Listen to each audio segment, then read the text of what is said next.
BJP ರಾಜ್ಯಾಧ್ಯಕ್ಷ ಹುದ್ದೆಯಿಂದ BSY out ಆಗ್ತಾರಾ? ಇಂತಹದ್ದೊಂದು ಪ್ರಶ್ನೆ ಈಗ ಕಾಡ್ತಾ ಇದೆ. ಯಾಕೆಂದ್ರೆ ಯಡಿಯೂರಪ್ಪರನ್ನ ಬದಲಿಸಿ ಅಂತ ಸಲಹೆ ನೀಡಿದೆ ಆರ್ಎಸ್ಎಸ್.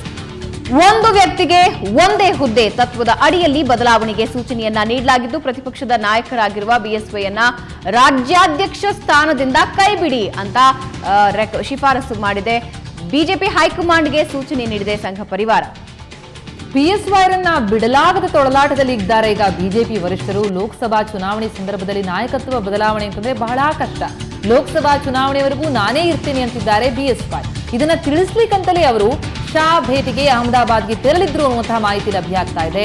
ಸಂದರ್ಭ ಬಂದ್ರೆ ದನಿ ಎತ್ತಲಿಕ್ಕೆ ಬಿಎಸ್ವೈ ಬೆಂಬಲಿಗರಿಗೆ ಸೂಚನೆಯನ್ನು ಕೂಡ ಕೊಟ್ಟಿದ್ದಾರೆ. ಬಿಎಸ್ವೈ ವಯಸ್ಸಿನ ಕಾರಣದಿಂದ ಪರ್ಯಾಯ ನಾಯಕತ್ವ ಅಗತ್ಯ, ಜಾತಿ ಸಮೀಕರಣ ಮಾಡಲಿಕ್ಕೆ ಬಿಎಸ್ವೈ ಅನ್ನ ಬದಲಾಯಿಸಿ ಅಂತ ಆರ್ಎಸ್ಎಸ್ ಸಲಹೆಯನ್ನ ನೀಡಿರುವಂತದ್ದು. ಒಕ್ಕಲಿಗರಂತಹ ಪ್ರಬಲ ಜಾತಿಗೆ ರಾಜ್ಯಾಧ್ಯಕ್ಷ ಪಟ್ಟ ಕೊಟ್ಟರೆ ಪಕ್ಷಕ್ಕೆ ಲಾಭ.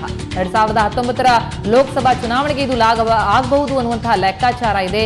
ಆದ್ರೆ ಪಕ್ಷದ ಚುಕ್ಕಾಣಿ ಹಿಡಿಯುವಂತಹ ಸಮರ್ಥ ನಾಯಕ ಬಿಎಸ್ವೈ ಬಿಟ್ರೆ ಯಾರಿದ್ದಾರೆ? ಬಿಜೆಪಿ ವರಿಷ್ಠರಿಗೆ ಈ ಒಂದು ಕೊರತೆ, ಸಮರ್ಥ ನಾಯಕರ ಕೊರತೆ ಕಾಡ್ತಾ ಇದೆ. ಹಾಗಾಗಿ ಬಹಳ ಗೊಂದಲದಲ್ಲಿದ್ದಾರೆ.